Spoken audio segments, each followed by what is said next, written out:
ಎಲ್ರಿಗೂ ಸ್ವಾಗತ. ಈ ಚಾನೆಲಿನಲ್ಲಿ CA, CS, CMA ಈ ಮೂರು ಪ್ರೊಫೆಷ್ನಲ್ ಕೋರ್ಸಸ್ಸಿಗೆ ಸಂಬಂಧಪಟ್ಟ ಹಾಗೆ ಅಪ್ಡೇಟ್ಸ್ ಮತ್ತು ಅವರ ಶಿಕ್ಷಣಕ್ಕೆ ಸಂಬಂಧಪಟ್ಟ ಮಾಹಿತಿಯನ್ನು ಈ ಚಾನೆಲ್ನಲ್ಲಿ ನಾವು ಪ್ರಸ್ತುತಪಡಿಸಲಿದ್ದೇವೆ. ಈ ವಿ ರೀಚ್ ಅಕಾಡೆಮಿ ಉಡುಪಿಯಲ್ಲಿ ಈ CA, CS, CMA ಈ ಮೂರು ಕೋರ್ಸಸ್ಸಿಗೆ ಆಫ್ಲೈನ್ ಕ್ಲಾಸಸ್ಸನ್ನು ಸುಮಾರು 9 ವರ್ಷಗಳಿಂದ ನಡೆಸ್ತಾ ಬರುವಂಥ ಸಂಸ್ಥೆ. ಮುಂದಿನ ದಿನಗಳಲ್ಲಿ ನಾವು ಆನ್ಲೈನ್ ಪ್ಲ್ಯಾಟ್ಫಾರ್ಮಲ್ಲೂ ಕೂಡ ಈ CA, CS, CMA ಕೋರ್ಸಸ್ಸಿಗೆ ಕ್ಲಾಸಸ್ಸನ್ನು ನೀಡಲಿದ್ದೇವೆ. ಸೊ ಈ ಚಾನೆಲ್ನ ಅಪ್ಡೇಟ್ಸ್ ಅಥವಾ ಮಾಹಿತಿ ಪಡೆಯಬೇಕು ಅಂತ ಹೇಳಿ ಆದರೆ ನೀವು ಈ ಚಾನೆಲನ್ನು ಸಬ್ಸ್ಕ್ರೈಬ್ ಮಾಡಬೇಕಂಥೇಳಿ ವಿನಂತಿ ಮಾಡಿಕೊಳ್ತಾ ಇದ್ದೇನೆ. ವಿದ್ಯಾರ್ಥಿಗಳೇ, ಇವತ್ತಿನ ಈ ವಿಡಿಯೋದಲ್ಲಿ ಪ್ರೊಫೆಷನಲ್ ಕೋರ್ಸಸ್ಸಿನ ಫೌಂಡೇಶನ್ ಲೆವೆಲ್ ಅಂದರೆ CA ಫೌಂಡೇಶನ್ ಇರ್ಬೋದು, company secretary executive entrance test company ಸೆಕ್ರೆಟರಿಯ ಮೊದಲನೇ ಹಂತ, ಕಾಸ್ಟ್ ಆ್ಯಂಡ್ ಮ್ಯಾನೇಜ್ಮೆಂಟ್ ಅಕೌಂಟೆಂಟಿನ ಮೊದಲನೇ ಹಂತ CMA ಫೌಂಡೇಶನ್ ಇರ್ಬೋದು. ಸೊ ಈ ಮೂರು ಪ್ರೊಫೆಷ್ನಲ್ ಕೋರ್ಸಸ್ಸಿನ ಮೊದಲಿನ ಹಂತದಲ್ಲಿ ಲಾ ಸಬ್ಜೆಕ್ಟ್ ಇದೆ. ಆ ಲಾ ಸಬ್ಜೆಕ್ಟಲ್ಲಿ ಇಂಡಿಯನ್ ಕಾಂಟ್ರಾಕ್ಟ್ ಆ್ಯಕ್ಟ್ ಕೂಡ one of the subject, one of the topic.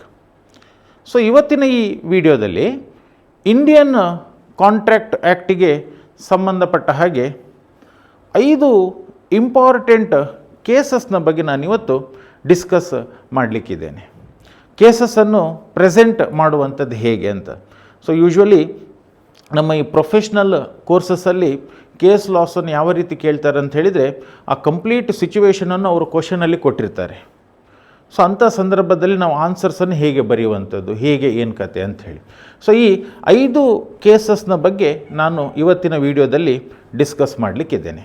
ಆ 5 ಕೇಸಸ್, ಒಂದು first one Balfour versus Balfour ಅಂಥೇಳಿ, ಎರಡನೇದು Carlill versus Carbolic Smoke Ball Company ಅಂಥೇಳಿ, ಮೂರನೇದು ಲಾಲ್ಮನ್ ಶುಕ್ಲ ವರ್ಸಸ್ ಗೌರಿ ದತ್ ಅಂಥೇಳಿ, ನಾಲ್ಕನೇದು ಚಿನ್ನಯ್ಯ ವರ್ಸಸ್ ರಾಮಯ್ಯ, ಮೊಹಿರಿ ಬಿಬಿ ವರ್ಸಸ್ ಧರ್ಮದಾಸ್ ಘೋಷ್ ಅಂಥೇಳಿ 5 ಕೇಸ್ ಲಾಸ್ ಇದೆ. ಸೊ ಈ ಕೇಸ್ ಲಾಸಲ್ಲಿ ಯಾರದ್ದು ಹೆಸರು ನಾವು ಮೊದಲು ನೋಡ್ತೇವೆ, ಮೊದಲು ಇರ್ತದೆ ಅವರು ಕೇಸ್ ಹಾಕಿದವರು, ಯಾರದ್ದು ಹೆಸರು ನಂತರ ಬರ್ತದೆ ಅವರ ಮೇಲೆ ಕೇಸ್ ಹಾಕಿರುವಂಥದ್ದು. ಈ ಕಾಂಟ್ರಾಕ್ಟಿಗೆ ಸಂಬಂಧಪಟ್ಟ ಕೇಸ್ ಅಂತ ಹೇಳಿದರೆ ಅದು ಸಿವಿಲ್ ಕೇಸ್ ಆಗಿರ್ತದೆ. ಸೊ ಈ ಸಿವಿಲ್ ಕೇಸಸ್ಸಲ್ಲಿ ಯೂಶ್ವಲಿ ಕೇಸ್ ಯಾರು ಹಾಕಿರ್ತಾನ ಅವನನ್ನು ನಾವು ಪ್ಲೇಂಟಿಫ್ ಅಂಥೇಳಿ ಕರಿತೇವೆ, ಪ್ಲೇಂಟಿಫ್ ಅಂಥೇಳಿ. ಅದೇ ಯಾರ ಮೇಲೆ ನಾವು ಕೇಸ್ ಹಾಕಿರ್ತೇವ ಅವನನ್ನು ನಾವು ಡಿಫೆಂಡೆಂಟ್ ಅಂಥೇಳಿ ಕರಿತೇವೆ.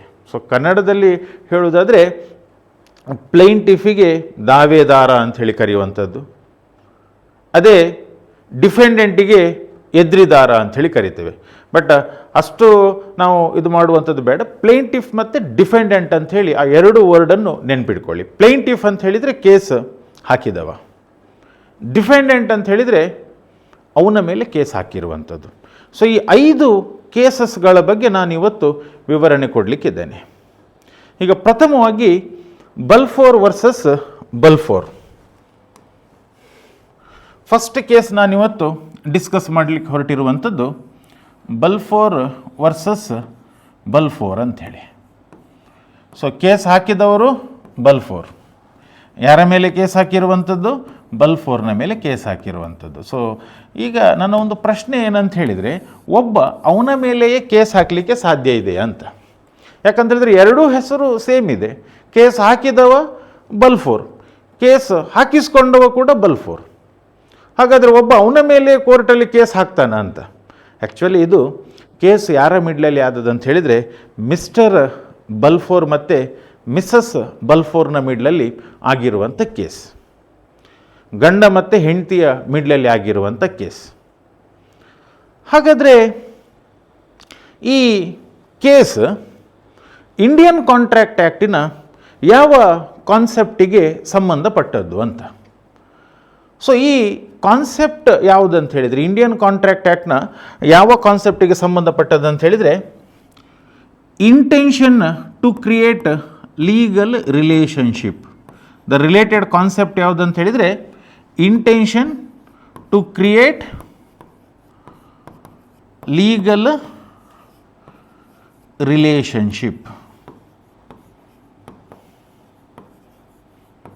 S, intention to create legal relationship. ನಮ್ಮ ಇಂಡಿಯನ್ ಕಾಂಟ್ರಾಕ್ಟ್ ಆ್ಯಕ್ಟಲ್ಲಿ ಎಸೆನ್ಷಿಯಲ್ಸ್ ಆಫ್ ವ್ಯಾಲಿಡ್ ಕಾಂಟ್ರಾಕ್ಟ್ ಅಂಥೇಳಿ ಒಂದಷ್ಟು ಪಾಯಿಂಟ್ಸ್ ಇದೆ.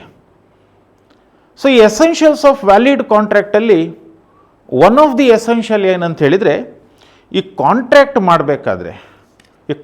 ಮಾಡಬೇಕಾದ್ರೆ ಯಾರು ಆ ಕಾಂಟ್ರಾಕ್ಟಿಗೆ ಎಂಟ್ರ್ ಆಗ್ತಾ ಇದ್ದಾರಲ್ವ, ಸೊ ಅವರು ಕಾಂಟ್ರಾಕ್ಟ್ ಎಂಟ್ರ್ ಆಗಬೇಕಾದ್ರೆ ಲೀಗಲ್ ರಿಲೇಷನ್ಶಿಪ್ ಕ್ರಿಯೇಟ್ ಮಾಡುವಂಥ ಇಂಟೆನ್ಷನ್ ಅವ್ರ ಹತ್ರ ಇರಬೇಕು.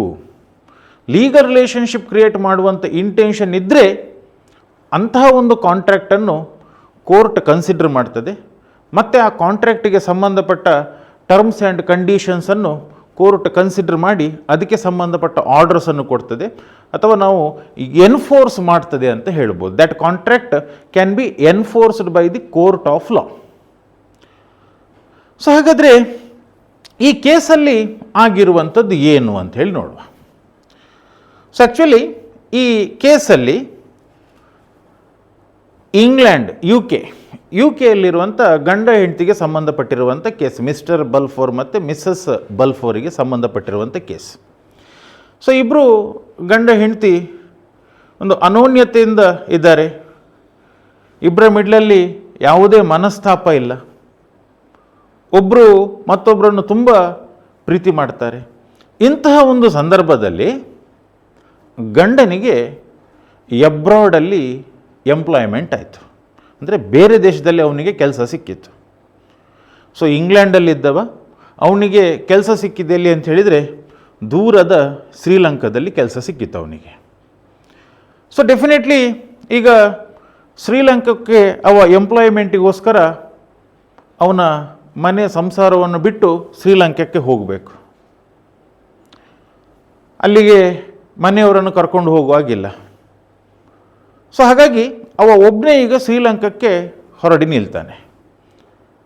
ಆದರೆ ಈ ಶ್ರೀಲಂಕಾಕ್ಕೆ ಹೊರಡುವ ಸಮಯದಲ್ಲಿ ಗಂಡ ಹೆಂಡತಿಯ ಜೊತೆ ಒಂದು ಎಗ್ರಿಮೆಂಟ್ ಮಾಡ್ಕೊಳ್ತಾನೆ. ಏನು ಎಗ್ರಿಮೆಂಟ್ ಮಾಡ್ಕೊಳ್ಳುವಂಥದ್ದು ಅಂತ ಗಂಡ ಹೆಂಡತಿಗೆ ಪ್ರಾಮಿಸ್ ಮಾಡ್ತಾನೆ. ಏನು ಪ್ರಾಮಿಸ್ ಮಾಡ್ತಾನೆ ಹೆಂಡತಿಗೆ? ನೋಡು, ನಾನು ಎಬ್ರಾಡಲ್ಲಿರ್ತೇನೆ, ನಿನ್ನ ಜೀವನ ನಿರ್ವಹಣೆಗೋಸ್ಕರ ನಾನು ಎಬ್ರಾಡಿಂದ ತಿಂಗಳಿಗೆ ಒಂದು ಇಂತಿಷ್ಟು ಹಣ ಅಂತ ನಾನು ಕಳಿಸ್ತೇನೆ. I will pay certain some of money for maintenance. So ನಿನ್ನ ಜೀವನ ನಿರ್ವಹಣೆಗೋಸ್ಕರ ತಿಂಗಳು ನಾನು ಹಣ ಕಳಿಸ್ತೇನೆ ಎನ್ನುವಂಥ ಒಂದು ಎಗ್ರಿಮೆಂಟ್ ಗಂಡ ಮತ್ತು ಹೆಂಡತಿಯ ಮಿಡ್ಲಲ್ಲಿ ಆಗ್ತದೆ. ಈ ಎಗ್ರಿಮೆಂಟ್ ಮಾಡಿಕೊಂಡು ಗಂಡ ಶ್ರೀಲಂಕಾಕ್ಕೆ ಹೋಗ್ತಾನೆ. ಶ್ರೀಲಂಕಾದಲ್ಲಿ ಕೆಲಸ ಮಾಡ್ತಾ ಇರ್ತಾನೆ. ಒಂದು 2 ತಿಂಗಳು ಹೆಂಡತಿಗೆ ಹಣ ಕೂಡ ಕಳಿಸ್ತಾನೆ. ಆದರೆ ಮುಂದೇನಾಯಿತೋ ಗೊತ್ತಿಲ್ಲ, ಗಂಡ ಹಣ ಕಳಿಸ್ಲಿಲ್ಲ ಹೆಂಡತಿಗೆ. ಈ ಹಣ ಕಳಿಸದೇ ಇದ್ದದ್ರಿಂದಾಗಿ ಈಗ ಹೆಂಡತಿ ಏನು ಮಾಡಿದ್ಲು ಅಂತ ಹೇಳಿದರೆ, ಗಂಡ ಎಗ್ರಿಮೆಂಟ್ನ ಪ್ರಕಾರ ಕೊಟ್ಟಿರುವಂಥ ಪ್ರಾಮಿಸನ್ನು ಫುಲ್ಫಿಲ್ ಮಾಡಲಿಲ್ಲ. ಎಗ್ರಿಮೆಂಟ್ನ ಪ್ರಕಾರ ತಿಂಗಳು ಹಣ ಕಳಿಸ್ತೇನೆ ಅಂತ ಹೇಳಿದ್ದಾನೆ. ಈಗ ಸುಮಾರು ತಿಂಗಳಾಯಿತು, ನಯ ಪೈಸೆ ಅವ ಕಳಿಸ್ಲಿಲ್ಲ, ಏನೂ ಹಣ ಕಳಿಸ್ಲಿಲ್ಲ ಅಂಥೇಳಿ ಹೆಂಡತಿ ಆ ಕಾಂಟ್ರಾಕ್ಟನ್ನು ಅವ ಫುಲ್ಫಿಲ್ ಮಾಡಲಿಲ್ಲ, ಆ ಪ್ರಾಮಿಸನ್ನು ಅವ ಫುಲ್ಫಿಲ್ ಮಾಡಲಿಲ್ಲ ಅಂಥೇಳಿ ಹೆಂಡತಿ ಕೋರ್ಟಿಗೆ ಹೋಗಿ ಗಂಡನ ಮೇಲೆ ಕೇಸ್ ಹಾಕ್ತಾಳೆ. ಕೋರ್ಟಲ್ಲಿ ಅವಳ ಸ್ಟ್ಯಾಂಡ್ ಏನಂತ ಹೇಳಿದರೆ, ಗಂಡ ನನ್ನ ಜೊತೆಗೆ ಎಗ್ರಿಮೆಂಟ್ ಎಂಟ್ರಾಗಿದ್ದಾನೆ, ಎಗ್ರಿಮೆಂಟ್ನ ಪ್ರಕಾರ ಅವ ನನಗೆ ಪ್ರಾಮಿಸ್ ಮಾಡಿದ್ದಾನೆ ತಿಂಗಳು ಹಣ ಕೊಡ್ತೇನೆ ಅಂಥೇಳಿ. ಈಗ ಅವ ಆ ಪ್ರಾಮಿಸನ್ನು ಫುಲ್ಫಿಲ್ ಮಾಡಲಿಲ್ಲ, ನನಗೆ ಜೀವನ ನಿರ್ವಹಣೆ ಮಾಡಲಿಕ್ಕೆ ತುಂಬ ಕಷ್ಟ ಆಗ್ತಾ ಉಂಟು. ಹಾಗಾಗಿ ಕೋರ್ಟ್ ಹತ್ರ ಅವಳು ವಿನಂತಿ ಮಾಡಿಕೊಳ್ತಾಳೆ, ಎಗ್ರಿಮೆಂಟ್ನ ಪ್ರಕಾರ ಗಂಡ ಕೊಡಬೇಕಾಗಿರುವಂಥ ಹಣವನ್ನು ವಸೂಲಿ ಮಾಡಿಕೊಡಿ ಅಂಥೇಳಿ ಅವಳು ಕೋರ್ಟಲ್ಲಿ ವಿನಂತಿ ಮಾಡಿಕೊಳ್ತಾಳೆ. ಈಗ ಕೋರ್ಟ್ನವರು ಅವಳು ಕೇಳುವಂಥ ಒಂದು ಏನಿದೆ, ಒಂದು ಹಣ ಕೊಡಿ ಅಂಥೇಳಿ ಕೇಳ್ಕೊಳ್ಳಿರುವಂಥದ್ದು ಏನಿದೆ ಅದನ್ನು ಕೋರ್ಟ್ನವ್ರು ನೆರವೇರಿಸಿಕೊಡ್ತಾರೆ, ಕೋರ್ಟ್ ಆರ್ಡ್ರ್ ಮಾಡ್ತಾರಾ ಅಂತ ಒಂದು ಪ್ರಶ್ನೆ ಬರ್ತದೆ. ಯಾಕಂದರೆ ಕೋರ್ಟ್ನವ್ರು ಇಲ್ಲಿ ಕೇವಲ ಒಂದು ಸೈಡ್ ಮಾತ್ರ ಕೇಳುವುದಿಲ್ಲ, ಗಂಡನ ಸೈಡಲ್ಲೂ ಕೂಡ ಗಂಡನಿಗೂ ಕೂಡ ನೋಟಿಸ್ ಕಳಿಸ್ತಾರೆ. ಗಂಡ ಬಂದು ಅವನ ಸ್ಟ್ಯಾಂಡ್ ಏನು ಅದನ್ನು ನಾವು ಕೋರ್ಟ್ನ ಮುಂದುಗಡೆ ಪ್ರೆಸೆಂಟ್ ಮಾಡಬೇಕು. ಸರಿ, ಈಗ ಗಂಡನ ಪರವಾಗಿ ಈಗ ಆರ್ಗ್ಯುಮೆಂಟ್ ನಡೀತದೆ ಕೋರ್ಟಲ್ಲಿ. ಈಗ ಗಂಡನ ಆರ್ಗ್ಯುಮೆಂಟ್ ಏನಂತ ಹೇಳಿದರೆ, ಎಗ್ರಿಮೆಂಟ್ ಮಾಡಿಕೊಂಡದ್ದು ಹೌದು ಹೆಂಡತಿಯ ಜೊತೆ, ನಾನು ಪ್ರಾಮಿಸ್ ಮಾಡಿದ್ದು ಕೂಡ ಹೌದು ಹಣ ಕೊಡ್ತೇನೆ ಅಂಥೇಳಿ, ಬಟ್ ಅದು ಒಂದು ರೀತಿಯ ಮನೆಯ ಒಳಗಡೆ ಡೊಮೆಸ್ಟಿಕ್ ನೇಚರ್ ಆಫ್ ಎಗ್ರಿಮೆಂಟ್ ಅಥವಾ ಸೋಷಿಯಲ್ ನೇಚರ್ ಆಫ್ ಎಗ್ರಿಮೆಂಟ್. ಅಂದರೆ ಆ ಎಗ್ರಿಮೆಂಟಲ್ಲಿ ಲೀಗಲ್ ರಿಲೇಷನ್ಶಿಪ್ ಕ್ರಿಯೇಟ್ ಮಾಡುವಂಥ ಇಂಟೆನ್ಷನ್ ಯಾವುದೂ ಇರಲಿಲ್ಲ. ನಮ್ಮ ಮಧ್ಯದಲ್ಲಿ ಲೀಗಲ್ ರಿಲೇಷನ್ಶಿಪ್ ಕ್ರಿಯೇಟ್ ಮಾಡುವಂಥ ಇಂಟೆನ್ಷನ್ ಇರಲಿಲ್ಲ ಅಂಥೇಳಿ ಗಂಡನ ವಾದ. ಸೊ ಇಲ್ಲಿ ಕೋರ್ಟ್ ಗಂಡನ ವಾದವನ್ನು ಕನ್ಸಿಡರ್ ಮಾಡ್ತದೆ ಮತ್ತು ಕೋರ್ಟ್ ಆರ್ಡರ್ ಮಾಡ್ತದೆ, ಡೆಫಿನೆಟ್ಲಿ ಈ ಬಲ್ಫೋರ್ ಮತ್ತು ಬಲ್ಫೋರ್, ಮಿಸ್ಟರ್ ಬಲ್ಫೋರ್ ಮತ್ತು ಮಿಸ್ಸಸ್ ಬಲ್ಫೋರ್ ಎಗ್ರಿಮೆಂಟಿಗೆ ಎಂಟ್ರಾಗಬೇಕಾದ್ರೆ ಆ ಸಮಯದಲ್ಲಿ ಅವರ ತಲೆಯಲ್ಲಿ ಈ ಎಗ್ರಿಮೆಂಟಿಗೆ ಸಂಬಂಧಪಟ್ಟ ಹಾಗೆ ಲೀಗಲ್ ರಿಲೇಷನ್ಶಿಪ್ ಕ್ರಿಯೇಟ್ ಮಾಡುವಂಥ ಇಂಟೆನ್ಷನ್ ಇರಲಿಲ್ಲ. ನಾನು ಇನಿಷಿಯಲಿ ಹೇಳಿದೆ, ಗಂಡ ಹೆಂಡತಿ ಇಬ್ಬರು ತುಂಬ ಪ್ರೀತಿಯಿಂದ ಇರುವಂಥವ್ರು. ಈಗ ಗಂಡ ಪ್ರಾಮಿಸ್ ಮಾಡಿದ್ದಾನೆ ತಿಂಗಳು ತಿಂಗಳು ಹಣ ಕಳಿಸ್ತೇನೆ ಅಂಥೇಳಿ, ಆ ಟೈಮಲ್ಲಿ ಡೆಫಿನೆಟ್ಲಿ ಹೆಂಡತಿಯ ತಲೆಯಲ್ಲಿ ಬರಲಿಕ್ಕಿಲ್ಲ ಏನಂಥೇಳಿ, ನೀನು ಪೇಮೆಂಟ್ ಮಾಡದಿದ್ದರೆ ನಿನ್ನ ಮೇಲೆ ಕೇಸ್ ಹಾಕ್ತೇನೆ ಅಂಥೇಳಿ. ಬಟ್ ಈಗ ಹೆಂಡತಿಗೆ ಗಂಡನ ಮೇಲೆ ಕೇಸ್ ಹಾಕಬೇಕು ಅಂತ ಹೇಳುವಂಥ ಒಂದು ಇಂಟೆನ್ಷನ್ ಬಂದದ್ದು ಯಾವಾಗ, ಕೊಟ್ಟಿರುವಂಥ ಪ್ರಾಮಿಸನ್ನು ಫುಲ್ಫಿಲ್ ಮಾಡಲಿಲ್ಲ, ಆ ಟೈಮಲ್ಲಿ ಕೇಸ್ ಹಾಕಬೇಕು ಅಂಥೇಳಿ ಇಂಟೆನ್ಷನ್ ಬಂದದ್ದು. ಸೊ ಅದೇ ಗಂಡ ಹೆಂಡತಿ ಆ ಎಗ್ರಿಮೆಂಟ್ ಮಾಡುವ ಟೈಮಲ್ಲಿ ತುಂಬ ಜಗಳ ಮಾಡ್ತಾ ಇದ್ದರೆ ಡೆಫಿನೆಟ್ಲಿ ನಾವು ಹೇಳ್ಬೋದು ಈ ಎಗ್ರಿಮೆಂಟ್ ಮಾಡುವ ಟೈಮಲ್ಲಿ ಲೀಗಲ್ ರಿಲೇಷನ್ಶಿಪ್ ಕ್ರಿಯೇಟ್ ಮಾಡುವಂಥ ಇಂಟೆನ್ಷನ್ ಇತ್ತು ಅಂತ. ಈಗ ಗಂಡ ಪ್ರಾಮಿಸ್ ಮಾಡಿದ್ದಾನೆ ಹಣ ಕೊಡ್ತೇನೆ ಅಂಥೇಳಿ, ಹೆಂಡತಿ ಕೂಡ ಎಗ್ರಿ ಆಗಿದ್ದಾಳೆ. ಈಗ ಅವರ ಮಿಡ್ಲಲ್ಲಿ ಏನು ಪರಸ್ಪರ ಪ್ರೀತಿ ಇಲ್ಲ, ತುಂಬ ಜಗಳ ನಡೀತಾ ಉಂಟು, ಆ ಟೈಮಲ್ಲಿ ಖಂಡಿತವಾಗಿಯೂ ಹೆಂಡತಿಯ ತಲೆಯಲ್ಲಿ ಬರ್ತದೆ ಏನಂಥೇಳಿ, ಕೊಡದಿದ್ದರೆ ನೋಡ್ಕೊಳ್ತೇನೆ ನಿನ್ನನ್ನು ಅಂಥೇಳಿ ಎಗ್ರಿಮೆಂಟ್ ಎಂಟ್ರ್ ಆಗುವ ಟೈಮಲ್ಲಿ. ಬಟ್ ಇಲ್ಲಿ ಮಾತ್ರ ಎಗ್ರಿಮೆಂಟ್ ಎಂಟ್ರ್ ಆಗುವ ಟೈಮಲ್ಲಿ ಅಂಥ ಯಾವುದೇ ಒಂದು ಸಿಚುವೇಶನ್ ಇರಲಿಲ್ಲ. ಆ ಸಿಚುವೇಶನ್ ಎರೈಸ್ ಆದದ್ದು ನಂತರ. ಬಟ್ ಕಾಂಟ್ರಾಕ್ಟ್ ಆ್ಯಕ್ಟ್ನ ಪ್ರಕಾರ ಏನು ಹೇಳ್ತಾ ಉಂಟು, ಎಗ್ರಿಮೆಂಟ್ ಎಂಟ್ರ್ ಆಗುವ ಟೈಮಲ್ಲಿ ಎಗ್ರಿಮೆಂಟಿಗೆ ಎಂಟ್ರ್ ಆಗುವಂಥ ಪಾರ್ಟೀಸ್ ಯಾರಿದ್ದಾರೆ ಅವರ ಮಿಡ್ಲಲ್ಲಿ ಲೀಗಲ್ ರಿಲೇಷನ್ಶಿಪ್ ಕ್ರಿಯೇಟ್ ಮಾಡುವಂಥ ಒಂದು ಕ್ಲಿಯರ್ ಇಂಟೆನ್ಷನ್ ಇರಬೇಕು. ಆ ಥರದ ಇಂಟೆನ್ಷನ್ ಇದ್ದರೆ ಮಾತ್ರ ಅಂತಹ ಒಂದು ಎಗ್ರಿಮೆಂಟನ್ನು ಕೋರ್ಟ್ ಕನ್ಸಿಡರ್ ಮಾಡ್ತದೆ, ಅಂತಹ ಒಂದು ಕಾಂಟ್ರಾಕ್ಟಿನ ಟರ್ಮ್ಸ್ ಆ್ಯಂಡ್ ಕಂಡೀಷನ್ಸನ್ನು ಕೋರ್ಟ್ ಕನ್ಸಿಡರ್ ಮಾಡಿ ಅದಕ್ಕೆ ಸಂಬಂಧಪಟ್ಟ ಆರ್ಡರ್ಸನ್ನು ಕೋರ್ಟ್ ಕೊಡ್ತದೆ ಅಂತ. ಸೊ ಈ ಕೇಸಲ್ಲಿ ಬಲ್ಫೋರ್ ವರ್ಸಸ್ ಬಲ್ಫೋರ್ ಕೇಸಸಲ್ಲಿ ಅಲ್ಟಿಮೇಟ್ಲಿ ಏನಾಗಿರುವಂಥದ್ದು ಅಂತ ಹೇಳಿದರೆ, ಕೋರ್ಟಿನ ಆರ್ಡರ್ ಏನಂತ ಹೇಳಿದರೆ, ಇದು ಒಂದು ರೀತಿಯ ಸೋಷಿಯಲ್ ಎಗ್ರಿಮೆಂಟ್. ಈ ಎಗ್ರಿಮೆಂಟ್ ಎಂಟರ್ ಆಗುವ ಟೈಮಲ್ಲಿ intention to create legal relationship ಇರಲಿಲ್ಲ. ಹಾಗಾಗಿ ಈ ಎಗ್ರಿಮೆಂಟಿಗೆ ಕೋರ್ಟಲ್ಲಿ ಯಾವುದೇ ಮಾನ್ಯತೆ ಇಲ್ಲ. ಹಾಗಾಗಿ ಈ ಎಗ್ರಿಮೆಂಟನ್ನು ಎನ್ಫೋರ್ಸ್ ಮಾಡಲಿಕ್ಕೆ ಆಗೋದಿಲ್ಲ. ಹಾಗಾಗಿ ಏನು ಮಿಸ್ಸಸ್ ಬಲ್ಫೋರ್ ಕೇಸ್ ಹಾಕಿದ್ದಾಳೆ, ಆ ಕೇಸಲ್ಲಿ ಏನು ಅವಳು ಪರಿಹಾರ ಕೇಳಿದ್ದಾಳೆ ಅದನ್ನು ಕೊಡಲಿಕ್ಕೆ ಆಗುವುದಿಲ್ಲ ಎನ್ನುವಂಥ ಒಂದು ಆರ್ಡರ್ ಬಲ್ಫೋರ್ ವರ್ಸಸ್ ಬಲ್ಫೋರ್ ಕೇಸಲ್ಲಿ ಬಂದಿದೆ. ಸೊ ಈ ಕೇಸಲ್ಲಿ ಕಾನ್ಸೆಪ್ಟ್ ಏನಂತ ಹೇಳಿದರೆ, ಎಗ್ರಿಮೆಂಟ್ ಮಾಡಬೇಕಾದ್ರೆ ಲೀಗಲ್ ರಿಲೇಷನ್ಶಿಪ್ ಕ್ರಿಯೇಟ್ ಮಾಡುವಂಥ ಒಂದು ಇಂಟೆನ್ಷನ್ ಇರಬೇಕು. ಅಂಥ ಇಂಟೆನ್ಷನ್ ಇದ್ದರೆ ಮಾತ್ರ ಆ ಎಗ್ರಿಮೆಂಟಿಗೆ ಕೋರ್ಟ್ ಮಾನ್ಯತೆ ಕೊಡ್ತದೆ, ಆ ಎಗ್ರಿಮೆಂಟನ್ನು ಮಾತ್ರ ಎನ್ಫೋರ್ಸ್ ಮಾಡ್ತದೆ. ಸೊ ಇದು ಕಾನ್ಸೆಪ್ಟ್ ಬಂದಿರುವಂಥದ್ದು ಈ ಬಲ್ಫೋರ್ ವರ್ಸಸ್ ಬಲ್ಫೋರ್ ಕೇಸಸಲ್ಲಿ. ಇದು ಫಸ್ಟ್ ಕೇಸ್. ಈಗ ಎರಡನೇ ಕೇಸ್ ನಾನೀಗ ಡಿಸ್ಕಸ್ ಮಾಡಲಿಕ್ಕೆ ಹೊರಟಿರುವಂಥದ್ದು,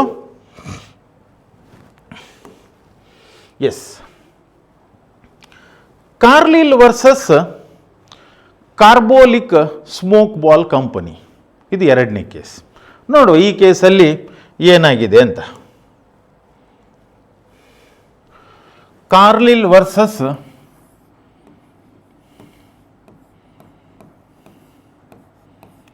ಕಾರ್ಬೋಲಿಕ್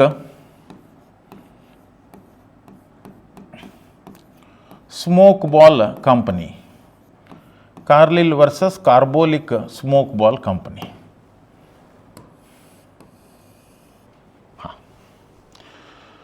ಎಸ್, ಇದು ಕೂಡ ಇಂಡಿಯನ್ ಕಾಂಟ್ರಾಕ್ಟ್ ಆ್ಯಕ್ಟಿಗೆ ಸಂಬಂಧಪಟ್ಟ ಕೇಸ್. ಇಂಡಿಯನ್ ಕಾಂಟ್ರಾಕ್ಟ್ ಆ್ಯಕ್ಟಿನ ಜನರಲ್ ಆಫರ್ ಎನ್ನುವಂಥ ಒಂದು ಕಾನ್ಸೆಪ್ಟಿಗೆ ಸಂಬಂಧಪಟ್ಟ case. So this case is related to general offer. S,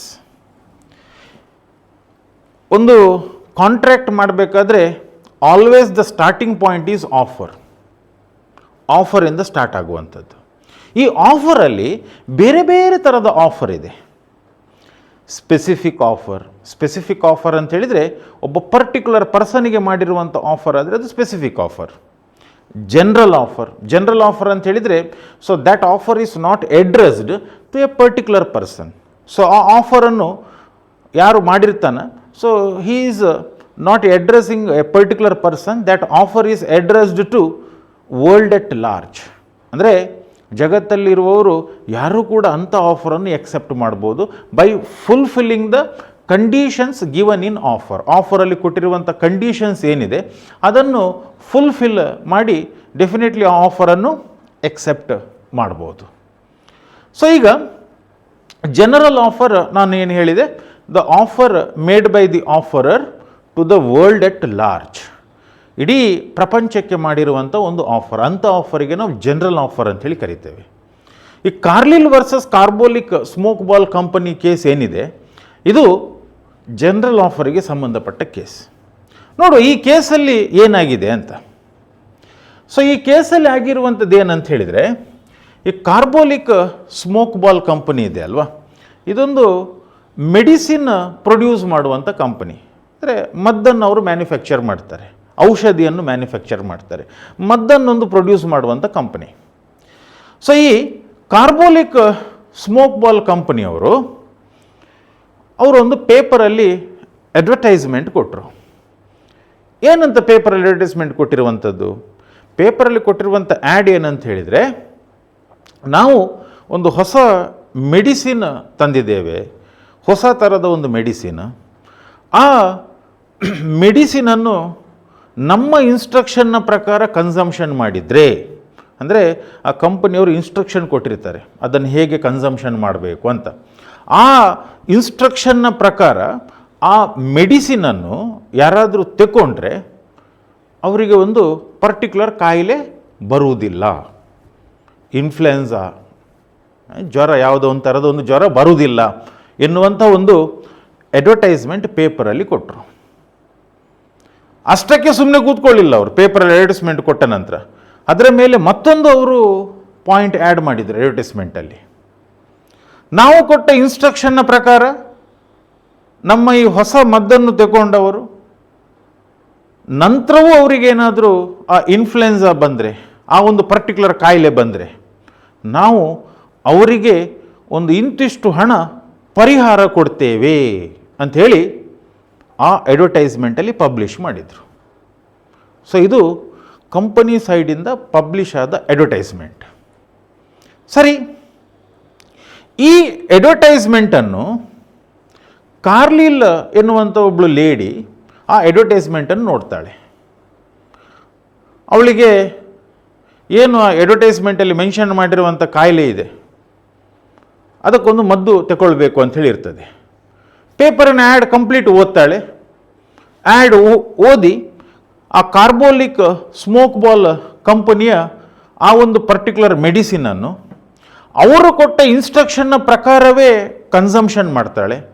ಆ ಮದ್ದನ್ನು ತಗೊಳ್ತಾಳೆ. ಆ ಮದ್ದನ್ನು ತಗೊಂಡ್ರೂ ಕೂಡ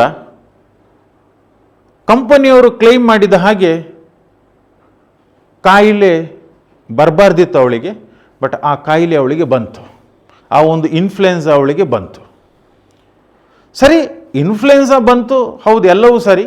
ಈಗ ಕಾರ್ಲಿಲ್ ಅಷ್ಟಕ್ಕೆ ಸುಮ್ಮನಾಗಲಿಲ್ಲ. ನಿಮ್ಗೇನಾದರೂ ಆ ಕಾಯಿಲೆ ಬಂದರೆ ನಾವು ಪರಿಹಾರ ಕೊಡ್ತೇವೆ ಅಂಥೇಳಿ ಕಾರ್ಬೋಲಿಕ್ ಸ್ಮೋಕ್ ಬಾಲ್ ಕಂಪನಿಯವ್ರು ಹೇಳಿದಾರಲ್ವ, ಅವಳು ಹೋಗಿ ಕಾರ್ಬೋಲಿಕ್ ಸ್ಮೋಕ್ ಬಾಲ್ ಕಂಪನಿ ಹತ್ರ ಕೇಳಿದರು, ನೀವು ನನಗೆ ಇಂಥ ಒಂದು ನಿಮಗೆ ಕಾಯಿಲೆ ಬಂದರೆ ಪರಿಹಾರ ಕೊಡ್ತೇನೆ ಅಂತ ನೀವು ಹೇಳಿದ್ದೀರಲ್ವ, ಆ ಪರಿಹಾರವನ್ನು ನೀವೀಗ ನನಗೆ ಕೊಡಬೇಕಾಗ್ತದೆ ಅಂಥೇಳಿ ಕಂಪನಿಯವ್ರ ಹತ್ರ ಹೋಗಿ ಕ್ಲೈಮ್ ಮಾಡಿದರು. ಅದಕ್ಕೆ ಕಂಪನಿಯವರಿಂದ ಆನ್ಸರ್ ಬಂತು, ನೋಡಮ್ಮ, ನಾವು ಪೇಪರಲ್ಲಿ ಅಡ್ವರ್ಟೈಸ್ಮೆಂಟ್ ಕೊಟ್ಟದ್ದು, ನಾವು ಕೊಟ್ಟಿರುವಂಥ ಆ್ಯಡ್ ಎಲ್ಲಿದ್ದು, ಪೇಪರಲ್ಲಿ ಅಡ್ವರ್ಟೈಸ್ಮೆಂಟ್ ಕೊಟ್ಟಿರುವಂಥದ್ದು. ನಾವು ನಿನ್ನ ಮನೆಗೆ ಬಂದು ನಮ್ಮ ಮೆಡಿಸಿನನ್ನು ತೆಕೋ ಅಂಥೇಳಿ ನಾವು ಪರ್ಸನಲಾಗಿ ಆಫರ್ ಮಾಡಿದ್ದಲ್ಲ. ಆಫರ್ ಇಲ್ಲದೇ ಎಕ್ಸೆಪ್ಟ್ ಹೇಗೆ ಮಾಡ್ತಿ? ನಾವು ಆಫರೇ ಮಾಡಲಿಲ್ಲ ಅಂಥೇಳಿ ಈಗ ಕಾರ್ಬೋಲಿಕ್ ಸ್ಮೋಕ್ ಬಾಲ್ ಕಂಪನಿಯ ವಾದ. ಆಫರ್ ಅಂತ ಹೇಳಿದರೆ ಕಂಪನಿಯ ಪ್ರಕಾರ ಏನು, ಅದು ಆ ವ್ಯಕ್ತಿಗೆ ಹೋಗಿ ವೈಯಕ್ತಿಕವಾಗಿ ಮಾಡಿದರೆ ಮಾತ್ರ ಅದು ಆಫರ್ ಅಂಥೇಳಿ ಕಂಪನಿಯ ವಾದ. ಯಾವಾಗ ಇವಳಿಗೆ ಏನು ಕನ್ಫರ್ಮ್ ಆಯಿತಾ ಕಂಪನಿಯವರು ಪರಿಹಾರ ಕೊಡೋದಿಲ್ಲ ಅಂಥೇಳಿ ಅವಳು ಕೋರ್ಟಿಗೆ ಹೋದ್ಲು. ಕೋರ್ಟಲ್ಲಿ ಹೋಗಿ ಕೇಸ್ ಹಾಕಿದ್ಲು ಕಾರ್ಬೋಲಿಕ್ ಸ್ಮೋಕ್ ಬಾಲ್ ಕಂಪನಿಯ ಮೇಲೆ. ಏನಂಥೇಳಿ, ಪೇಪರಲ್ಲಿ ಆ್ಯಡ್ ಕೊಟ್ಟಿದ್ದರು, ಆ್ಯಡನ್ನು ಪೂರ್ತಿ ನಾನು ಓದಿದೆ, ಆ್ಯಡಿನ ಪ್ರಕಾರ ನಾನು ಏನು ಮಾಡಬೇಕಿತ್ತು, ಆ ಮೆಡಿಸಿನನ್ನು ಅವರ ಇನ್ಸ್ಟ್ರಕ್ಷನ್ನ ಪ್ರಕಾರ ನಾನು ತಿನ್ನಬೇಕಿತ್ತು, ತಗೊಳ್ಳೆ. ಆದರೂ ಕೂಡ ನನಗೆ ಆ ಒಂದು ಪರ್ಟಿಕ್ಯುಲರ್ ಕಾಯಿಲೆ ಬಂತು.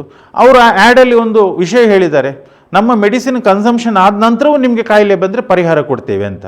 ಹಾಗಾಗಿ ನಾನು ಪರಿಹಾರ ಕೇಳಿದೆ, ಬಟ್ ಅದಕ್ಕೆ ಅವರು ಪರಿಹಾರ ಕೊಡಲಿಕ್ಕೆ ಆಗೋದಿಲ್ಲ ಅಂತ ಹೇಳಿದರು. ಅವರು ಮತ್ತೆ ಹೇಳಿದರು, ನಾವು ನಿಮಗೆ ಸ್ಪೆಸಿಫಿಕ್ ಆಗಿ ನಾವು ಆಫರ್ ಮಾಡಲಿಲ್ಲ, ನಿನ್ನ ಮನೆಗೆ ಬಂದು ನಾವು ಆಫರ್ ಮಾಡಲಿಲ್ಲ, ಪೇಪರಲ್ಲಿ ಆ್ಯಡ್ ಕೊಟ್ಟದ್ದು ಅದು ನಿಮಗೆ ಆಫರ್ ಮಾಡಿದ ಹಾಗೆ ಆಗೋದಿಲ್ಲ ಅಂತ ಹೇಳ್ತಿದ್ದಾರೆ.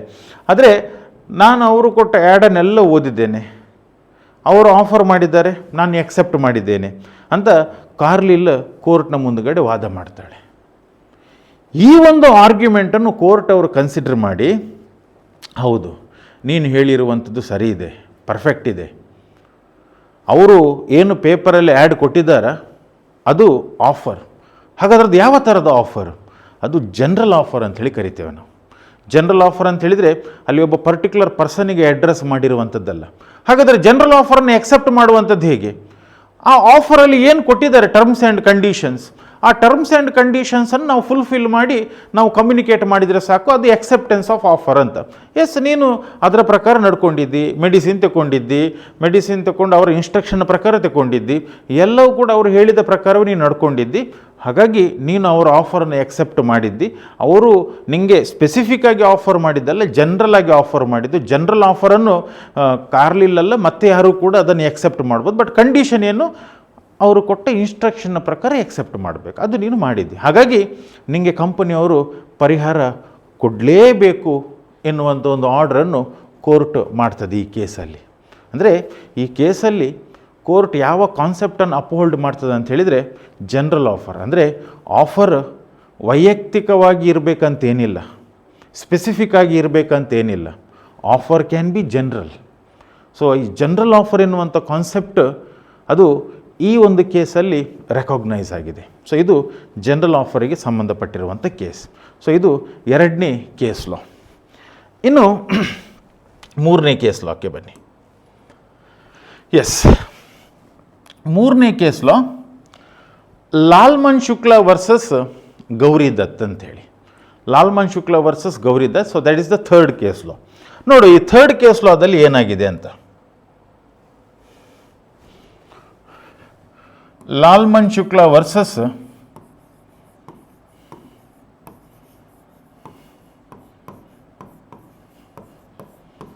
ಗೌರಿ ದತ್.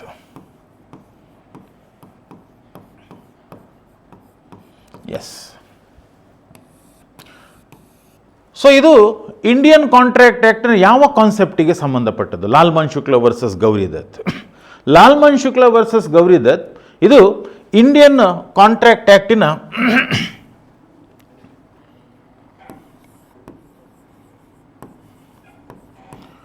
ಕಮ್ಯುನಿಕೇಷನ್ ಆಫ್ ಆಫರಿಗೆ ಸಂಬಂಧಪಟ್ಟದ್ದು. Communication of offer. This case is related to the concept of communication of offer. ಏನಿದು ಕಮ್ಯುನಿಕೇಷನ್ ಆಫ್ ಆಫರ್? ಈಗ ಒಂದು ಕಾಂಟ್ರ್ಯಾಕ್ಟ್ ಅಂಥೇಳಿ ಆಗಬೇಕಾದ್ರೆ ಒಂದು ಕಡೆಯಿಂದ ಆಫರ್ ಆಗಬೇಕು, ಮತ್ತೊಂದು ಕಡೆಯಿಂದ ಎಕ್ಸೆಪ್ಟೆನ್ಸ್ ಆಗಬೇಕು. ಈ ಆಫರ್ ಮತ್ತು ಎಕ್ಸೆಪ್ಟೆನ್ಸ್ ಕಂಪ್ಲೀಟ್ ಅಂಥೇಳಿ ಆಗುವಂಥದ್ದು ಯಾವಾಗ ಅಂತ, ಪ್ರಾಪರ್ಲಿ ಕಮ್ಯುನಿಕೇಟ್ ಆದರೆ. ಅಂದರೆ ಆಫರ್ ಕಮ್ಯುನಿಕೇಟ್ ಆದರೆ ಆಫರ್ ಕಂಪ್ಲೀಟ್. ಅದಾದ ನಂತರ ಆಫರನ್ನು ಏನು ಮಾಡ್ಬೋದು? ಎಕ್ಸೆಪ್ಟ್ ಮಾಡ್ಬೋದು. ಈಗ ಆಫರೇ ಆಗಲಿಲ್ಲ, ಆಫರ್ ಆಗದೆ ಎಕ್ಸೆಪ್ಟೆನ್ಸ್ ಮಾಡಲಿಕ್ಕೆ ಸಾಧ್ಯ ಉಂಟಾ? ಇಲ್ಲ. ಅಂದರೆ ಕಾಂಟ್ರ್ಯಾಕ್ಟ್ ಆ್ಯಕ್ಟ್ನ ಪ್ರಕಾರ ಯಾವತ್ತಿದ್ರೂ ಫಸ್ಟಿಗೆ ಆಗುವಂಥದ್ದು ಆಫರ್, ಅದಾದ ನಂತರ ಬರುವಂಥದ್ದು ಎಕ್ಸೆಪ್ಟೆನ್ಸ್. ನೋಡುವ ಈ ಕೇಸಲ್ಲಿ ಏನಾಗಿದೆ ಅಂತ. ಲಾಲ್ಮನ್ ಶುಕ್ಲ ವರ್ಸಸ್ ಗೌರಿ ದತ್ ಕೇಸಲ್ಲಿ, ಈ ಕೇಸಲ್ಲಿ ಒಬ್ಬನ ರಿಲೇಟಿವ್ ಮಿಸ್ ಆಗ್ತಾನೆ. ರಿಲೇಟಿವ್ ನೆಪ್ಯೂ, ಒಬ್ಬನ ರಿಲೇಟಿವ್ ಮಿಸ್ಸಿಂಗ್ ಆಗ್ತಾನೆ. ಸೊ ಈ ಮಿಸ್ಸಿಂಗ್ ಆದ ರಿಲೇಟಿವ್ ಏನಿದ್ದಾನೆ ಅವನನ್ನು ಹುಡ್ಕೊಂಡು ಬಾ ಅಂಥೇಳಿ ಆ ರಿಲೇಟಿವ್ನ ಯಾರೀಗ ಅಲ್ಲಿ ಇದ್ದಾನಲ್ವ ಸರ್ವೆಂಟಿಗೆ ಕಳಿಸ್ತಾನೆ. ಲಾಲ್ಮನ್ ಶುಕ್ಲನಿಗೆ ಕಳಿಸ್ತಾನೆ. ಯಾರು? ಗೌರಿ ದತ್. ಗೌರಿ ದತ್ತಿನ ರಿಲೇಟಿವ್ ಮಿಸ್ ಆಗುವಂಥದ್ದು. ಗೌರಿ ದತ್ನ ರಿಲೇಟಿವ್ ಮಿಸ್ ಆದದಕ್ಕೆ ಅವನನ್ನು ಹುಡುಕಿಕೊಂಡು ಬಾ, ಅವನು ಎಲ್ಲಿದ್ದಾನೆ, ಎಲ್ಲಿ ಹೋಗಿದ್ದಾನೆ ಅಂಥೇಳಿ ಗೊತ್ತಿಲ್ಲ, ಅವನನ್ನೊಂದು ಹುಡುಕಿ ತರಬೇಕು ನೀನು ಅಂಥೇಳಿ ಗೌರಿ ದತ್ ಅವನ ಸರ್ವೆಂಟ್ ಯಾರಿದ್ದಾನೆ ಲಾಲ್ಮನ್ ಶುಕ್ಲ ಅವನಿಗೆ ತಿಳಿಸ್ತಾನೆ. ನೋಡು ಅವನನ್ನೊಂದು ಕರ್ಕೊಂಡು ಬಾ ಎಲ್ಲಿದ್ದರು ಅಂಥೇಳಿ. ಸೊ ಈ ಲಾಲ್ಮನ್ ಶುಕ್ಲ ಅವನನ್ನು ಹುಡುಕ್ತಾ ಬೇರೆ ಬೇರೆ ಊರಿಗೆ ಹೋಗ್ತಾನೆ, ಇದ್ದಾನಲ್ಲಿ ಅಂತ. ಸುಮಾರು ದಿನ ಆದರೂ ಕೂಡ ಆ ಮಿಸ್ಸಿಂಗ್ ಆದ ರಿಲೇಟಿವೂ ಸಿಗಲಿಲ್ಲ. ಲಾಲ್ಮನ್ ಶುಕ್ಲ ಎಲ್ಲಿದ್ದಾನೆ ಅಂಥೇಳಿ ಅದು ಕೂಡ ಗೌರಿ ದತ್ತಿಗೆ ಗೊತ್ತಾಗಲಿಲ್ಲ. ಒಂದು ದಿವಸ ಅವ ಒಂದು ಪಬ್ಲಿಕ್ ಅನೌನ್ಸ್ಮೆಂಟ್ ಮಾಡ್ತಾನೆ, ಪೇಪರಲ್ಲಿ ಆ್ಯಡ್ ಕೊಡ್ತಾನೆ, ಅಥವಾ ಈ ಡಂಗುರ ಸಾರುವಂಥದ್ದೆಲ್ಲ ಉಂಟಲ್ವ, ಆ ರೀತಿ ಒಂದು ಪಬ್ಲಿಕ್ ಅನೌನ್ಸ್ಮೆಂಟ್ ಮಾಡ್ತಾನೆ ಗೌರಿ ದತ್. ಏನು ಪಬ್ಲಿಕ್ ಅನೌನ್ಸ್ಮೆಂಟ್ ಅಂತ ಹೇಳಿದರೆ, ನನ್ನ ರಿಲೇಟಿವ್ ಮಿಸ್ಸಿಂಗ್ ಆಗಿದ್ದಾನೆ, ಆ ಮಿಸ್ಸಿಂಗ್ ಆದ ರಿಲೇಟಿವ್ನನ್ನು ಹುಡುಕಿ ಕೊಟ್ಟವರಿಗೆ ನಾನು ಒಂದಿಷ್ಟು ಹಣ ಬಹುಮಾನ ಕೊಡ್ತೇನೆ ಅಂತ, ಒಂದಿಷ್ಟು ಹಣ ನಾನು ರಿವಾರ್ಡ್ ಕೊಡ್ತೇನೆ ಅಂಥೇಳಿ ಒಂದು ಪಬ್ಲಿಕ್ ಅನೌನ್ಸ್ಮೆಂಟ್ ಮಾಡ್ತಾನೆ. But in the mean time ಯಾವುದೋ ಒಂದು ದೂರದ ಊರಲ್ಲಿ ಲಾಲ್ಮನ್ ಶುಕ್ಲನಿಗೆ ಆ ರಿಲೇಟಿವ್ ಸಿಗ್ತಾನೆ. ಲಾಲ್ಮನ್ ಶುಕ್ಲನಿಗೆ ಆ ರಿಲೇಟಿವ್ ಸಿಗ್ತಾನೆ. ಆ ರಿಲೇಟಿವ್ನನ್ನು ಕರ್ಕೊಂಡು ಲಾಲ್ಮನ್ ಶುಕ್ಲ ಗೌರಿ ದತ್ತಿನ ಕಡೆಗೆ ಬರ್ತಾ ಇರ್ತಾನೆ, ಅವನ ಊರಿಗೆ ಬರ್ತಾ ಇರ್ತಾನೆ. ಆ ಊರಿಗೆ ಬಂದಾಗ ಅವನಿಗೆ ತಿಳಿತದೆ ಗೌರಿ ದತ್ ಈ ರಿಲೇಟಿವ್ನನ್ನು ಹುಡುಕಿ ಕೊಟ್ಟವರಿಗೆ ಒಂದು ಬಹುಮಾನ ಅನೌನ್ಸ್ ಮಾಡಿದ್ದಾನೆ ಅಂತ. ಸರಿ, ಆ ರಿಲೇಟಿವ್ನನ್ನು ಗೌರಿ ದತ್ ಹತ್ರ ಹ್ಯಾಂಡ್ ಓವರ್ ಮಾಡ್ತಾನೆ. ಹ್ಯಾಂಡ್ ಓವರ್ ಮಾಡಿ ಆದ ನಂತರ ಅವನ ಕಥೆಯೆಲ್ಲ ಹೇಳ್ತಾನೆ. ನನಗೆ ಅವ ಅಲ್ಲಿ ಸಿಕ್ಕಿದ್ದ, ಅಂಥ ಒಂದು ಊರಲ್ಲಿ ಸಿಕ್ಕಿದ್ದ, ಮತ್ತು ಇಲ್ಲಿ ಊರಿಗೆ ಬಂದಾಗ ನಂಗೆ ಗೊತ್ತಾಯಿತು ನೀವು ಬಹುಮಾನ ಕೊಡ್ತೇನೆ ಅಂತ ಹೇಳಿದ್ದೀರಿ, ಹಾಗಾಗಿ ಆ ಬಹುಮಾನ ನನಗೆ ಕೊಡಿ ಅಂತ. ಆದರೆ ಗೌರಿ ದತ್ ಹೇಳ್ತಾನೆ, ನಿಮಗೆ ಬಹುಮಾನ ಕೊಡಲಿಕ್ಕೆ ಆಗೋದಿಲ್ಲ ಮಾರೆ. ಯಾಕಂತ ಹೇಳಿದರೆ ನಿನ್ನನ್ನು ನಾನು ಕಳಿಸಿದ್ದ ಅವನನ್ನು ಹುಡುಕ್ಲಿಕ್ಕೆ, ಮತ್ತು ಆ ಕೆಲಸ ನೀನು ಮಾಡಿ ಮುಗಿಸಿದಿ. ಆ ಕೆಲಸ ಮಾಡಿ ಮುಗಿಸಿದ ನಂತರ ನಿಮಗೆ ಊರಿಗೆ ಬಂದಾಗ ಗೊತ್ತಾದದ್ದು ಏನು, ನಾನು ಬಹುಮಾನ ಕೊಡ್ತೇನೆ ಅಂಥೇಳಿ. ಅಂದರೆ ನೀನು ಮಾಡಬೇಕಾಗಿರುವಂಥ ಕೆಲಸ ಆಲ್ರೆಡಿ ಮಾಡಿ ಆಗಿದೆ, ಬಹುಮಾನ ಸಿಗ್ತದೆ ಅಂಥೇಳಿ ನಿಂಗೆ ಗೊತ್ತಾದೆ ಯಾವಾಗ ಮತ್ತೆ. ಅಂದರೆ ಇದು ಯಾವ ಥರ ಆಯಿತು ಅಂತ ಹೇಳಿದರೆ, ಎಕ್ಸೆಪ್ಟೆನ್ಸ್ ಮೊದಲಾಯಿತು, ಆಫರ್ ನಂತರ ಆಯಿತು. ಆ ರೀತಿ ಸಾಧ್ಯ ಇಲ್ಲ. ಆಫರ್ ಏನಿದ್ರು ಫಸ್ಟಿಗೆ ಆಗಬೇಕು, ಅದಾದ ನಂತರ ಏನಾಗುವಂಥದ್ದು ಎಕ್ಸೆಪ್ಟೆನ್ಸ್ ಆಗುವಂಥದ್ದು ಎನ್ನುವಂಥ ರೀತಿಯಲ್ಲಿ ಗೌರಿ ದತ್ ಹೇಳಿದ. ಹೌದು, ಗೌರಿ ದತ್ ಹೇಳಿರುವಂಥದ್ದು ಕರೆಕ್ಟ್. ಯಾಕಂತ ಹೇಳಿದರೆ ಆ ಬಹುಮಾನ ಸಿಗಬೇಕಾದ್ರೆ ಮಾಡಬೇಕಾಗಿರುವಂಥ ಕೆಲಸ ಏನು, ರಿಲೇಟಿವನ್ನು ಹುಡುಕುವಂಥದ್ದು. ಅದು ಆಲ್ರೆಡಿ ಅವು ಹುಡುಕಿ ಆಗಿದೆ. ಬಹುಮಾನ ಸಿಗ್ತದೆ ಅಂಥೇಳಿ ಗೊತ್ತಾದ ಯಾವಾಗ ಅವನಿಗೆ, ಊರಿಗೆ ಬಂದ ನಂತರ. ಈಗ ಈ ಬಹುಮಾನ ಗೌರಿ ದತ್ ಕೊಡುವಂಥದ್ದನ್ನು ಯಾವಾಗ ನಾವು ಕ್ಲೈಮ್ ಮಾಡ್ಬೋದು, ಅವಾಗ ಕೊಡ್ತಾನೆ ಅಂಥೇಳಿ ಅನೌನ್ಸ್ ಮಾಡಿದ್ದಾನೆ, ಅನೌನ್ಸ್ ಮಾಡಿದದ್ದು ನಮಗೆ ಕಮ್ಯುನಿಕೇಟ್ ಆಯಿತು, ಅದರ ನಂತರ ನಾವು ಹುಡುಕ್ಲಿಕ್ಕೆ ಹೋಗಿ ಆ ರಿಲೇಟಿವ್ನನ್ನು ಹುಡುಕಿ ತಂದರೆ ನಾವು ಬಹುಮಾನ ಕ್ಲೈಮ್ ಮಾಡ್ಬೋದು. ಬಟ್ ಆಲ್ರೆಡಿ ಕೆಲಸ ಮಾಡಿ ಆಗಿದೆ, ಇನ್ಫಾರ್ಮೇಷನ್ ಬಂದದ್ದು ಮನಂತರ. ಅಂದರೆ ಇಲ್ಲಿ ಏನಾಗಿದೆ ಅಂತ ಹೇಳಿದರೆ ಕಮ್ಯುನಿಕೇಷನ್ ಆಫ್ ಆಫರ್ ಪ್ರಾಪರಾಗಿ ಆಗಲಿಲ್ಲ, ಕಮ್ಯುನಿಕೇಷನ್ ಆಫ್ ಆಫರ್ ಪ್ರಾಪರಾಗಿ ಆಗಲಿಲ್ಲ. ಅಥವಾ ಈ ಕಮ್ಯುನಿಕೇಷನ್ ಆಫ್ ಆಫರ್ ಆದ ನಂತರವೇ ಆಫರ್ ಕಂಪ್ಲೀಟ್ ಆಗುವಂಥದ್ದು, ಆಫರ್ ಕಂಪ್ಲೀಟ್ ಆಗುವಂಥದ್ದು ಕಮ್ಯುನಿಕೇಷನ್ ಆಫ್ ಆಫರ್ ಆದ ನಂತರ. ಸೊ ಈಗ ಕಮ್ಯುನಿಕೇಷನ್ ಆಫ್ ಆಫರ್ ಆದದ್ದು ಯಾವಾಗ? ಲಾಲ್ಮನ್ ಶುಕ್ಲನಿಗೆ ಅವ ಊರಿಗೆ ಬಂದಾಗ ಆದದ್ದು, ಅಲ್ಲಿ ಆಫರ್ ಕಂಪ್ಲೀಟ್ ಆಯಿತು. ಎಕ್ಸೆಪ್ಟೆನ್ಸ್ ಯಾವಾಗ ಆಗಿದೆ? ಅದು ಎಷ್ಟು 2-3 ದಿನದ ಮೊದಲೇ ಆಗಿದೆ, ಯಾವುದೋ ಒಂದು ಊರಲ್ಲಿ ಹುಡುಕಿ ಆಗಿದೆ ಅಲ್ವಾ. ಹಾಗಾಗಿ ಯಾವತ್ತಿದ್ರೂ offer first, acceptance next. So ಈ ಕೇಸಲ್ಲಿ ಯಾವ ಕಾನ್ಸೆಪ್ಟ್ ಇದೆ ಅಂತ ಹೇಳಿದರೆ, ಒಂದು ಆಫರ್ ಅಂಥೇಳಿ ಕಂಪ್ಲೀಟ್ ಆಗಬೇಕಾದ್ರೆ it should be properly communicated. Without the communication offer is not complete. When offer is not complete, you are not able to accept that offer. That is the concept. So this is the third case law. ಈಗ fourth case ಲಾಕ್ಕೆ ಬರುವ. Yes, Chinnaiah versus Ramaiah. Chinnaiah versus Ramaiah.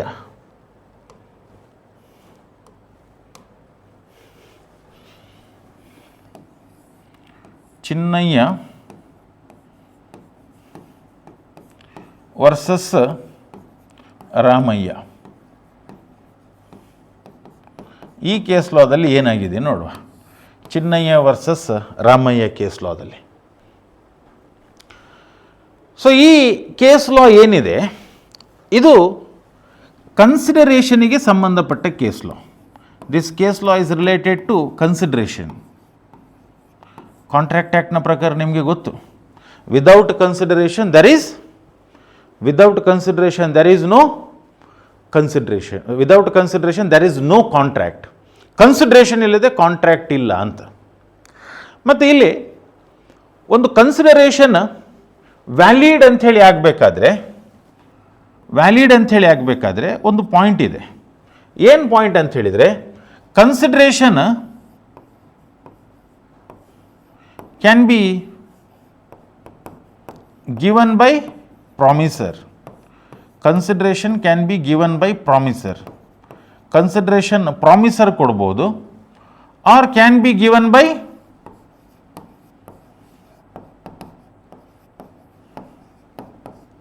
anyone. Can be given by anyone. Yes, consideration ಏನಿದೆ ಅದು ಪ್ರಾಮಿಸರ್ ಕೊಡ್ಬೋದು ಅಥವಾ ಬೇರೆ ಯಾರಾದರೂ ಕೊಟ್ಟರು ಕೂಡ ನಡೀತದೆ. ಪ್ರಾಮಿಸರೇ ಕೊಡಬೇಕಂತೇನಿಲ್ಲ. It can be given by anyone. ಅಂದರೆ ಬರಬೇಕಾಗಿರುವಂಥದ್ದು ಏನಿದೆ ಅದು ಯಾರಿಂದ ಬಂದರೂ ಕೂಡ ನಡೀತದೆ, ಅದು ಕನ್ಸಿಡ್ರೇಷನ್ನೇ. That is one of the legal rule with regard to the consideration. ಆ ಲೀಗಲ್ ರೂಲಿಗೆ ಸಂಬಂಧಪಟ್ಟ ಕೇಸ್ ಚಿನ್ನಯ್ಯ ವರ್ಸಸ್ ರಾಮಯ್ಯ. ನೋಡು ಈ ಕೇಸ್ ಲಾದಲ್ಲಿ ಏನಾಗಿದೆ ಅಂತ. ಸೊ ಈ ಕೇಸ್ ಲಾದಲ್ಲಿ ಏನಾಗಿದೆ ಅಂತ ಹೇಳಿದರೆ, ಒಬ್ಬಳು ತುಂಬ ಪ್ರಾಯದ ಒಬ್ಬಳು ಲೇಡಿ, ಓಲ್ಡ್ ಲೇಡಿ, ತುಂಬ ಪ್ರಾಯ ಆಗಿದೆ ಲೇಡಿಗೆ. ಆ ಲೇಡಿ ಅವಳ ಪ್ರಾಪರ್ಟಿ ಏನಿದೆ ಅದನ್ನು ಮಗಳಿಗೆ ಗಿಫ್ಟ್ ಮಾಡಬೇಕು ಅಂತ ಹೇಳಿದ್ದಾಳೆ. ಅವಳ ಹತ್ರ ತುಂಬ ಪ್ರಾಪರ್ಟಿ ಇದೆ. ಸೊ ಓಲ್ಡ್ ಲೇಡಿ ಆ ಪ್ರಾಪರ್ಟಿಯನ್ನು ಗಿಫ್ಟ್ ಮಾಡಬೇಕು ಅಂತ ಹೇಳಿದ್ದಾಳೆ. ಯಾರಿಗೆ? ಅವಳ ಮಗಳಿಗೆ, ಡಾಟರ್. ಅವಳ ಮಗಳಿಗೆ ಆ ಪ್ರಾಪರ್ಟಿಯನ್ನು ಗಿಫ್ಟ್ ಮಾಡಬೇಕು ಅಂತ ಹೇಳಿದ್ದಾಳೆ. ಸೊ ಗಿಫ್ಟ್ ಮಾಡಬೇಕಾದ್ರೆ ಗಿಫ್ಟ್ ಡೀಡ್ ಮಾಡಬೇಕು. ಸರಿ, ಓಲ್ಡ್ ಲೇಡಿ ಗಿಫ್ಟ್ ಡೀಡ್ ಮಾಡಿದ್ಲು. ಗಿಫ್ಟ್ ಡೀಡ್ ಮಾಡಿ ಅವಳ ಪ್ರಾಪರ್ಟಿಯನ್ನೆಲ್ಲ ಡಾಟರಿಗೆ ಕೊಡಬೇಕು ಅಂಥೇಳಿ ಆ ಗಿಫ್ಟ್ ಡೀಡಲ್ಲಿ ಬರೆದ್ಲು. ಆದರೆ ಆ ಗಿಫ್ಟ್ ಡೀಡಲ್ಲಿ ಒಂದು ಕಂಡೀಷನ್ ಆ್ಯಡ್ ಮಾಡಿದ್ಲು. ಆ ಗಿಫ್ಟ್ ಡೀಡಲ್ಲಿ ಒಂದು ಕಂಡೀಷನ್ ಆ್ಯಡ್ ಮಾಡಿದ್ಲು. ಈ ಗಿಫ್ಟನ್ನು ನೀನು ಎಂಜಾಯ್ ಮಾಡಬೇಕಾದ್ರೆ, ಈ ಗಿಫ್ಟನ್ನು ನೀನು ಅನುಭವಿಸಬೇಕಾದ್ರೆ ಒಂದು ಕಂಡೀಷನ್ ಸ್ಯಾಟಿಸ್ಫೈ ಮಾಡಬೇಕು ನೀನು. ಏನದು ಕಂಡೀಷನ್? ಕಂಡೀಷನ್ ಏನಂತ ಹೇಳಿದರೆ,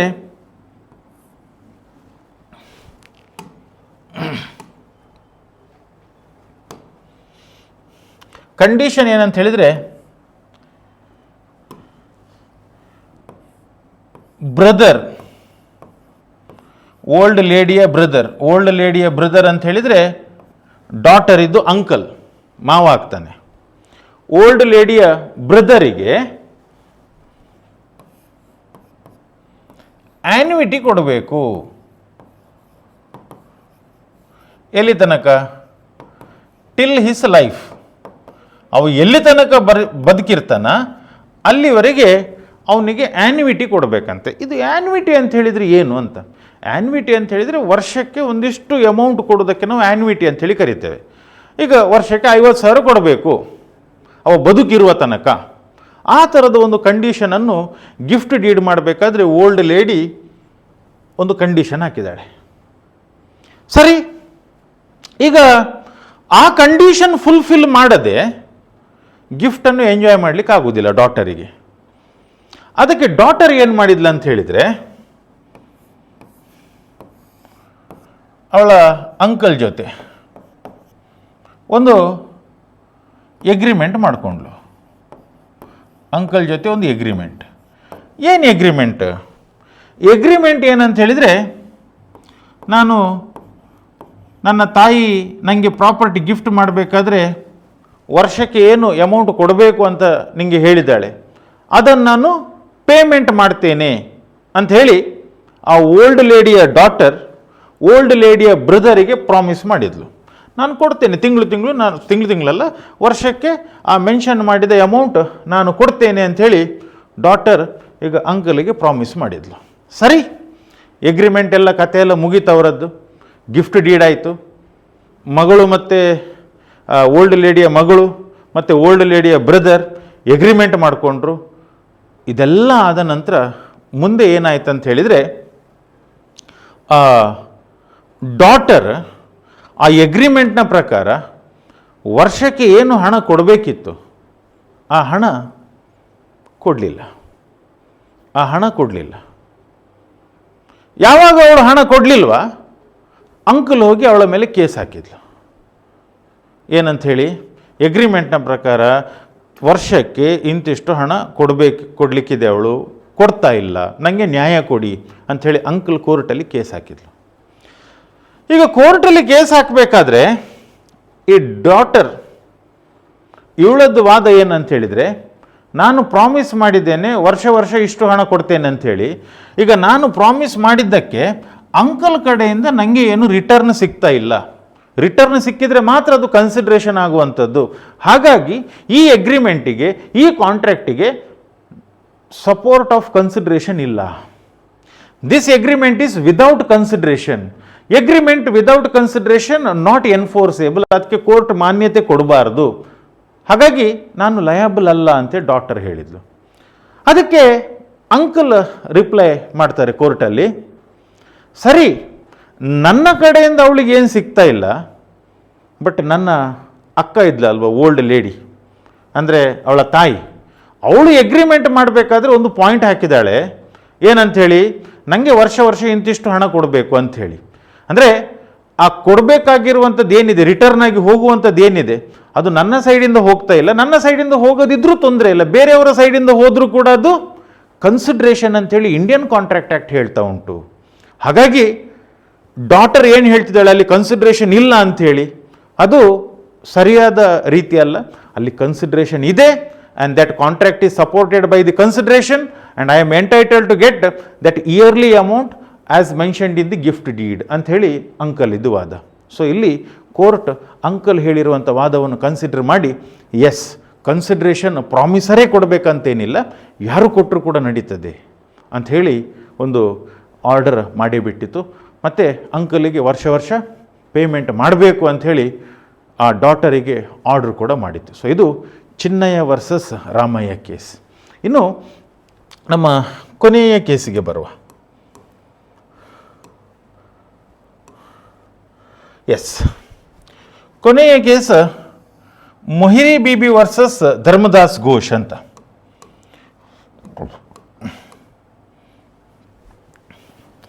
ಮೊಹಿರಿ Bibi versus Dharmadas Ghosh.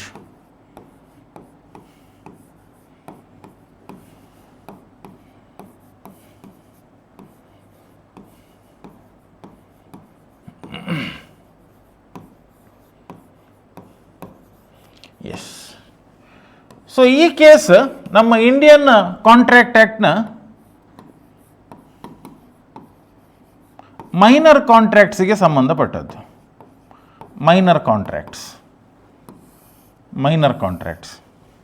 So Indian contract act minor ಕಾಂಟ್ರಾಕ್ಟ್ನ ಬಗ್ಗೆ ಏನು ಹೇಳ್ತದೆ? Agreement with the minor void ab initio. Agreement with the minor void ab initio. Void ab initio ಅಂತ ಹೇಳಿದರೆ, ವಾಯ್ಡ್ ಅಂತ ಹೇಳಿದರೆ ನಾಟ್ ಎನ್ಫೋರ್ಸೇಬಲ್, ಮಾನ್ಯತೆ ಇಲ್ಲ ಅದಕ್ಕೆ ಅಂತ. ಎಬ್ ಇನಿಷಿಯೋ ಅಂತ ಹೇಳಿದರೆ ಫ್ರಮ್ ದ ಬಿಗಿನಿಂಗ್, ಸ್ಟಾರ್ಟಿಂಗಿಂದ ಅದಕ್ಕೆ ಮಾನ್ಯತೆ ಇಲ್ಲ.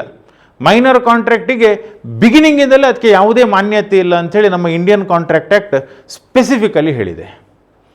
ಸೊ ಈ ಮೊಹಿರಿ ಬಿಬಿ ವರ್ಸಸ್ ಧರ್ಮದಾಸ್ ಘೋಷ್ ಆ ಕಾನ್ಸೆಪ್ಟಿಗೆ ಸಂಬಂಧಪಟ್ಟದ್ದು. ನೋಡು ಈ ಕೇಸಲ್ಲಿ ಏನಾಗಿದೆ ಅಂಥೇಳಿ. ಈ ಕೇಸಲ್ಲಿ ಆಗಿರುವಂಥದ್ದು ಏನಂತ ಹೇಳಿದರೆ, ಒಬ್ಬ ಮೈನರ್ ಮತ್ತು ಮೇಜರ್ನ ಮಿಡ್ಲಲ್ಲಿ ಆಗಿರುವಂಥ ಎಗ್ರಿಮೆಂಟ್. ಮೈನರ್ ಮತ್ತು ಮೇಜರ್ನ ಮಿಡ್ಲಲ್ಲಿ ಆಗಿರುವಂಥ ಎಗ್ರಿಮೆಂಟ್. ಈ ಎಗ್ರಿಮೆಂಟಲ್ಲಿ ಮೇಜರ್ ಮೈನರಿಗೆ ಲೋನ್ ಕೊಡ್ತಾನೆ. ಮೈನರ್ ಮೇಜರಿಗೆ ಪ್ರಾಮಿಸ್ ಮಾಡ್ತಾನೆ, ನಾನು ಅದನ್ನು ರೀಪೇಮೆಂಟ್ ಮಾಡ್ತೇನೆ ಅಂತ. ಸರಿ, ಲೋನ್ ತಗೊಂಡಾಯಿತು, ಲೋನ್ ಎಗ್ರಿಮೆಂಟ್ ಎಲ್ಲ ಮುಗೀತು. ಇದೆಲ್ಲ ಆದ ನಂತರ ಮೇಜರ್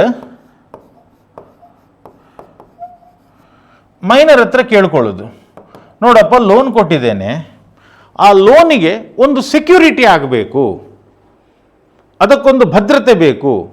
ಹಾಗಾಗಿ ನೀನು ಏನು ಮಾಡಬೇಕಂತ ಹೇಳಿದರೆ, ಮೈನರ್ ಹತ್ರ ಹೇಳ್ತಾನೆ, ನೀನು ಒಂದು ಮಾರ್ಟ್ಗೇಜ್ ಡೀಡ್ ಬರೆದು ಕೊಡಬೇಕು ಅಂತ. ಮಾರ್ಟ್ಗೇಜ್ ಡೀಡ್ ಅಂತ ಹೇಳಿದರೆ ಏನು? ಈಗ ನಿಮ್ಮ ಹತ್ರ ಇಮ್ಮೂವೇಬಲ್ ಪ್ರಾಪರ್ಟಿ ಇದ್ದರೆ, ಲ್ಯಾಂಡ್, ಬಿಲ್ಡಿಂಗ್, ಇದನ್ನು ನೀವು ಸೆಕ್ಯೂರಿಟಿಯಾಗಿ ಕೊಟ್ಟರೆ ಸಾಲಕ್ಕೆ, ಆವಾಗ ನೀವು ಪ್ರಿಪೇರ್ ಮಾಡಬೇಕಾಗಿರುವಂಥ ಡೀಡ್ ಮಾರ್ಟ್ಗೇಜ್ ಡೀಡ್. ಆ ಮೈನರ್ ಹತ್ರ ಲ್ಯಾಂಡ್ ಏನಾಯ್ತಂತ, ಆ ಲ್ಯಾಂಡನ್ನು ಮಾರ್ಟ್ಗೇಜ್ ಮಾಡಿ ಕೊಡು, ಸೆಕ್ಯೂರಿಟಿಯಾಗಿ ಕೊಡು ಈ ಸಾಲಕ್ಕೆ ಅಂಥೇಳಿ ಮೇಜರ್ ಕೇಳ್ಕೊಳ್ತಾನೆ. ಸೊ ಈಗ ಮೇಜರ್ ಕೇಳ್ಕೊಂಡಾಗ ಮೈನರ್ ಅವನ ಫೇವರಲ್ಲಿ ಒಂದು ಮಾರ್ಟ್ಗೇಜ್ ಡೀಡ್ ಬರೆದು ಕೊಡ್ತಾನೆ. ಆಯಿತು, ಆ ಲೋನಿಗೆ ಈ ಜಾಗವನ್ನು ನಾನು ಸೆಕ್ಯೂರಿಟಿಯಾಗಿ ಕೊಡ್ತೇನೆ ಅಂಥೇಳಿ. ಇಷ್ಟೆಲ್ಲ ಆದ ನಂತರ ಮೈನರ್ ಕೋರ್ಟಿಗೆ ಹೋಗ್ತಾನೆ.